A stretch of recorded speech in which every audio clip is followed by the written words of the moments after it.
Innal hamdalillah nahmaduhu wa nasta'inuhu wa nastaghfiruh wa na'udzu billahi min shururi anfusina wa min sayyiati a'malina may yahdihillahu fala mudilla lahu wa may yudlil fala hadiya lahu. Asyhadu an la ilaha illallah wahdahu la syarika lahu wa asyhadu anna Muhammadan abduhu wa rasuluh. Allahumma shalli ala sayyidina Muhammad wa ala alihi wa sahbihi ajma'in. Ya ayyuhalladzina amanu taqullaha haqqa tuqatih wa la tamutunna illa wa antum muslimun. Ya ayyuhan nas ittaqu rabbakum alladzi khalaqakum min nafsin wahidah wa khalaqa minha zawjaha wa bassa minhuma rijalan katsiran wa nisaa wattaqullaha alladzi tasaaluna bihi wal arham innallaha kana 'alaikum raqiba. Ya ayyuhalladzina amanu taqullaha wa qulu qawlan sadida yuslih lakum a'malakum wa yaghfir lakum dzunubakum wa may yuti'illaha wa rasulahu faqad faza fawzan 'azima.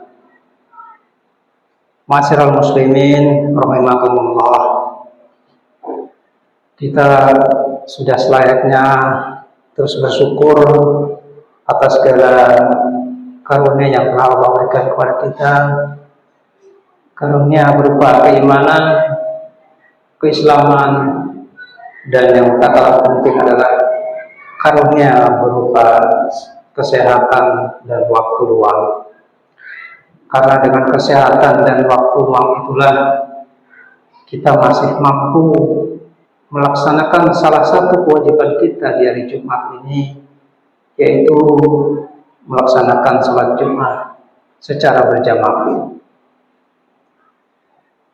Sidang Jumat yang dirahmati oleh Allah, salawat serta salam kita curahkan kepada baginda Rasulullah SAW, kepada keluarga, pengikutnya, sahabat, hingga akhir zaman. Sidang Jumat yang dirahmati oleh Allah, baru-baru ini kita ketahui terjadi musibah, bencana alam, bencana banjir di Sumatera, khususnya di Aceh dan Sumatera Barat. Banyak korban jiwa yang terjadi di sana. Ada yang mengatakan hampir 1.000 jiwa yang meninggal, bahkan sebagian lagi belum diketemukan. Pada kesempatan khutbah pada hari ini, khatib ingin menyampaikan hal-hal yang berkaitan dengan bencana atau musibah. Sebenarnya bagaimana Islam memandang sebuah bencana atau musibah? Setidak-tidaknya ada tiga hal yang berkaitan dengan bencana atau musibah dalam pandangan Islam. Yang pertama, bencana adalah sebagai akibat dari perbuatan manusia, yang mana manusia yang menyebabkan bencana itu disebut fasad. Dalam Al-Quran surah Ar-Rum ayat 41, Allah berfirman, A'udzu billahi minasyaitonir rajim. Bismillahirrahmanirrahim. Zaharul fasadu fil barri wal bahri bima kasabat aydin nas liyudhiqahum ba'dal ladzi 'amilu la'allahum yarji'un. Yang artinya, telah nampak kerusakan di darat dan di laut disebabkan karena perbuatan tangan manusia, supaya Allah merasakan kepada mereka sebagian dari akibat perbuatan mereka, agar mereka kembali ke jalan yang benar. Berikutnya di surah Asy-Syura ayat 30, Allah berfirman, A'udzubillahi minasyaitonirrajim. Bismillahirrahmanirrahim. Wa ma asabakum min musibah fabima kasabat aydikum wa ya'fu an katsir. Yang artinya, dan musibah apapun yang menimpa kamu adalah disebabkan oleh perbuatan tanganmu sendiri, dan Allah memaafkan banyak dari kesalahan-kesalahan. Dalam bencana alam yang terjadi di Aceh dan Sumatera Barat, ternyata diketahui di bagian atas, di bagian puncak, itu terjadi penebangan yang bisa jadi tidak sesuai dengan aturan. Yang harus diketahui dalam hak penggunaan hutan, itu ada persyaratan untuk bisa mengelola atau mengambil hasil hutan berupa pohon, yang mana syarat minimal diameter pohon yang bisa ditebang untuk diperjualbelikan itu minimal adalah 50 cm diameternya. Kurang dari itu tidak boleh. Itu yang Khotib ketahui dulu ketika Khotib masih kecil, karena kebetulan orang tua bekerja di perusahaan kayu, sehingga ada aturan seperti itu. Artinya bukan tidak boleh hutan ini dikonsumsi atau diperjualbelikan, karena memang pada dasarnya itu adalah sumber daya alam yang memang untuk manusia juga. Perumahan, alat-alat perabotan itu banyak terbuat dari kayu. Hanya saja memang diatur, tidak sembarang pohon bisa ditebang. Termasuk pohon konsumtif seperti pohon buah-buahan itu termasuk yang tidak boleh ditebang, karena itu bisa dikonsumsi oleh manusia, hewan, dan sebagainya. Nah, kalau aturan itu tidak diikuti, maka inilah yang terjadi. Di pohon-pohon yang kecil pun ditebang, maka tidak bisa melindungi tanah yang ada. Maka sudah sewajarnya bisa terjadi air bah atau banjir di mana-mana. Jadi kalau tadi di surat Ar-Rum dikatakan bahwa kerusakan di darat dan di laut itu disebabkan karena perbuatan tangan manusia, maka bencana yang terjadi di Sumatera sana ya ada benar. Karena pada dasarnya Allah menciptakan alam ini dengan seimbang. Jumlah air itu sudah terbagi. Ada yang disimpan di dalam tanah melalui tumbuhan, ada yang dialirkan di sungai sampai ke laut, dan seterusnya. Kemudian menguap lagi ke udara menjadi awan, menjadi hujan, turun kembali ke bumi, dibagi lagi, ada yang di dalam tanah, ada yang di sungai, danau, kemudian di lautan. Begitu seterusnya. Ketika terjadi ketidakseimbangan di salah satu tempat, maka akan mengumpul di tempat yang lain. Jadi kalau di gunung ataupun di tanah yang seharusnya air itu tersimpan, kemudian tidak bisa disimpan, dia akan menumpuk di tempat yang lain, yang terjadilah banjir. Itu yang pertama dalam Islam dikatakan bahwa bencana sebagai akibat perbuatan manusia. Lalu yang kedua, bencana sebagai ujian dan cobaan bagi orang beriman. Di surat Al-Baqarah ayat 155 Allah berfirman, A'udzubillahi minasyaitonirrajim. Bismillahirrahmanirrahim. Walam bisyai'in minal khawf wal ju' wa naqsin minal amwali wal anfus was samarat wa basyiris sabirin. Yang artinya, dan sungguh akan kami berikan cobaan kepadamu dengan sedikit ketakutan, kelaparan, kekurangan harta, jiwa, dan buah-buahan, dan berikanlah berita gembira kepada orang-orang yang sabar. Jadi bencana itu dalam Islam bisa merupakan cobaan atau ujian bagi orang yang beriman. Kalau kita lihat bagaimana perjalanan dakwah Rasulullah itu penuh dengan cobaan. Bahkan ada satu masa di mana Rasulullah dan para sahabat itu diboikot. Ya. Diboikot, tidak boleh melakukan perdagangan. Bahkan dikisahkan itu sampai memakan daun-daunan karena tidak boleh jual beli, tidak boleh membeli apapun. Itu adalah cobaan yang dialami oleh Rasulullah dan para sahabat. Sehingga kalau kita menerima atau mengalami musibah, bisa jadi ini merupakan bagian dari ujian atau cobaan yang diberikan kepada Allah kepada kita. Lalu yang ketiga, terkait dengan bencana. Bencana atau musibah itu masuk dalam kategori ketentuan Allah atau takdir dan merupakan izin dari ilahi atau izin dari Allah. Di surat Al-Hadid ayat 22 Allah berfirman, A'udzubillahi minasyaitonir rajim. Bismillahirrahmanirrahim.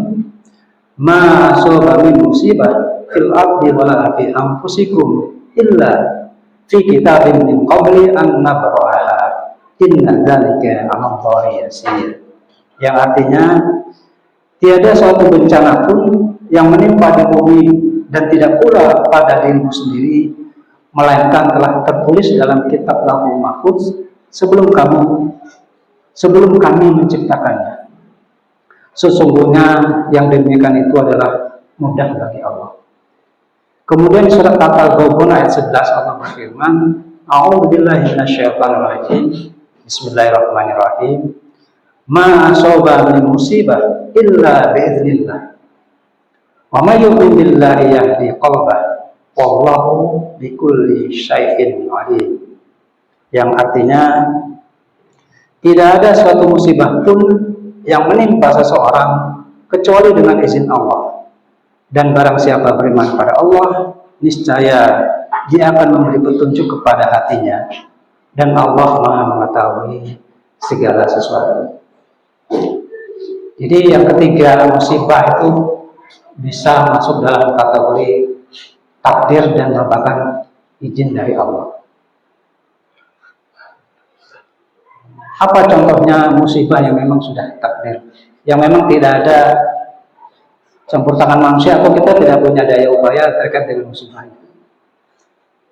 Beberapa contoh bisa kita lihat, misalkan jatuhnya meteor ke bumi. Jadi apapun yang kita lakukan di bumi ini, karena memang meteor itu tertarik oleh gravitasi bumi dan lewat dekat bumi, akhirnya jatuh ke bumi. Dan ternyata itu banyak sekali meteor yang jatuh ke bumi. Hanya saja alhamdulillah kita dilindungi oleh atmosfer, sehingga meteor itu terbakar dulu di atmosfer dan tidak sampai ke bumi. Ya, ada juga yang sampai di bumi. Kalau kita lihat sejarahnya, jutaan atau miliaran tahun yang lalu itu di Afrika ada bekas-bekasnya. Kawah bekas tumbukan itu diameternya sekitar hampir 200 kilo. Itu kalau kita lihat sejarah, 200 kilo itu kira-kira dari sini ke Malang. Itu akibat yang ditimpa karena meteor yang jatuh ke bumi. Alhamdulillah saat ini ya kita terus dilindungi Allah sehingga meteor itu tidak sampai ke bumi. Kalau pun sampai tinggal kecil dan tidak membahayakan. Nah, musibah seperti ini ya sudah Allah tetapkan. Jadi kita apapun yang kita lakukan ya kalau memang meteor itu jatuh ke bumi ya. Atau gempa bumi yang memang itu bagian dari pergerakan dari lempeng bumi. Ya karena memang saatnya bergerak ke kestabilan yang baru, lempeng bumi itu bergerak sehingga terjadilah gempa. Walaupun ada yang mengatakan beberapa gempa bisa juga akibat dari perbuatan manusia. Misalkan ada percobaan nuklir, pembuatan waduk yang berlebihan sehingga memicu tekanan yang ada di bumi, gempa yang seharusnya belum terjadi itu terjadi lebih cepat. Ya, ada yang mengatakan seperti itu. Jadi tadi kita bisa lihat bahwa bencana ini kalau dalam Islam ada 3 bentuk atau 3 jenis. Yang pertama memang akibat dari perbuatan manusia. Lalu yang kedua, bencana atau musibah bisa merupakan ujian atau cobaan, khususnya bagi orang yang beriman. Lalu yang ketiga, musibah atau bencana itu ya memang takdir dari Allah Subhanahu wa Ta'ala. Ya termasuk mungkin musibah. Alhamdulillah kita orang yang kecelakaan di jalan, bisa saja kita sudah berhati-hati, tapi orang lain tidak berhati-hati. Mungkin yang terbaru kita lihat mobil MBG menabrak siswa. Ya siswanya sedang duduk-duduk saja, baris tiba-tiba mobil yang nabrak. Nah itu kan musibah. Kita sudah hati-hati, orang lain tidak hati-hati. Nah terkait dengan musibah ini atau bencana ini, yang penting adalah, yang paling penting adalah apa sikap kita terhadap musibah. Setidak-tidaknya ada dua hal yang bisa kita lakukan. Yang pertama adalah kita berupaya untuk bersikap seimbang dan proporsional. Tidak boleh berlebihan. Alam ini sudah disediakan oleh Allah untuk kita, untuk manusia.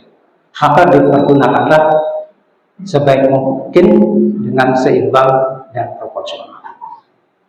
Karena ketika itu dilakukan tidak seimbang atau berlebihan, maka dampaknya kepada kita sendiri. Mungkin tidak usah jauh-jauh ke alam atau lingkungan sekitar, ke diri kita sendiri saja sebagai contoh. Kita ini untuk bisa hidup atau beraktivitas, kita perlu makan. Maka makan atau makanan yang masuk dalam tubuh kita itu harus seimbang, proporsional. Jika berlebihan, maka akan timbul penyakit. Ya, itu contoh yang paling sederhana. Karena kalau katakan yang musibah itu sebenarnya akibat ulah manusia itu sendiri. Jadi manusia bisa sakit karena ulahnya sendiri. Ketika makan yang tidak proporsional atau yang berlebihan, atau bahkan makan minum yang dilarang oleh Allah Subhanahu wa Ta'ala. Lalu yang kedua, apa yang perlu kita lakukan terkait dengan musibah ini adalah kita harus berbekal diri atau bersiap-siap. Karena musibah, wallahualam, kita tidak tahu. Kita sudah berhati-hati, ternyata orang lain tidak hati-hati. Seperti contoh tadi, anak SD yang sedang berbaris duduk-duduk, tiba-tiba mobil masuk menabrak pintu pagar dan menabrak. Itu kan di luar kendali. Maka karena musibah ini hanya Allah yang tahu, kita tidak tahu, maka kita harus berbekal diri. Bekal apa yang perlu kita siapkan? Tentu yang utama adalah bekal amal. Kewajiban yang Allah perintahkan pada kita laksanakan. Maka insya Allah kalau kita punya bekal, kita bisa lebih tenang. Sebagaimana kita berpergian, kalau kita punya bekal, jika terjadi apa-apa, insya Allah kita bisa tenang. Mungkin itu yang bisa khotib sampaikan. Mudah-mudahan kita bisa terus mempersiapkan diri kita, melakukan segala perintah-perintah Allah dalam rangka menyiapkan bekal kita untuk hari akhir nanti. Barakallahu fil Qur'anil azim wa nafa'na wa iyyakum bima fihi minal ayati wa dzikril hakim. Aqulu qawli hadza wa astaghfirullaha li wa lakum wa lisairil muslimina wal muslimat fastaghfiruhu innahu huwal ghafurur rahim.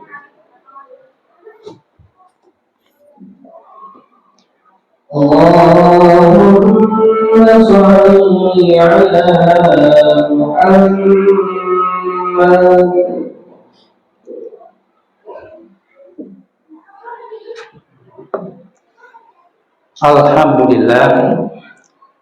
Alhamdulillahi arsala rasulahu bil huda wa dinil haqq liyuzhirahu 'ala dini kulli walau karihal musyrikun. Asyhadu an la ilaha illallah wahdahu la syarika lah wa asyhadu anna Muhammadan abduhu wa rasuluh. Allahumma shalli ala sayyidina Muhammad wa ala alihi wa sahbihi ajma'in. Sidang Jumat yang dirahmati oleh Allah, pada khutbah yang kedua ini marilah kita berdoa kepada Allah. Semoga Allah mudahkan langkah-langkah kita diberkahi segala amal kita, dan kita mampu untuk melaksanakan segala kewajiban yang diberitakan kepada kita, serta menjauhi apa yang dilarang oleh Allah kepada kita. Allahumma firlil muslimina wal muslimat wal mu'minina wal mu'minat ala ahya'i minhum wal amwat innaka sami'un qaribun mujibud da'wat. Rabbana zalamna anfusana wa illam taghfir lana wa tarhamna lanakunanna minal khasirin. Rabbana la tuzigh qulubana ba'da idh hadaitana wa hab lana min ladunka rahmah innaka antal wahhab. Rabbana hab lana min azwajina wa dzurriyyatina qurrata a'yun waj'alna lil muttaqina imama. Allahumma firli wa li walidayya warhamhuma kama rabbayani shaghira. Rabbana atina fid dunya hasanah wa fil akhirati hasanah wa qina adzabannar. Ibadallah, innallaha ya'muru bil adli wal ihsan wa ita'i dzil qurba wa yanha 'anil fahsya'i wal munkari wal baghi ya'izukum la'allakum tadhakkarun. Fazkurullahal azim yazkurkum washkuruhu 'ala ni'amihi yazidukum was'aluhu min fadlihi yu'tikum wa la dzikrullahi akbar. Aqimus shalah.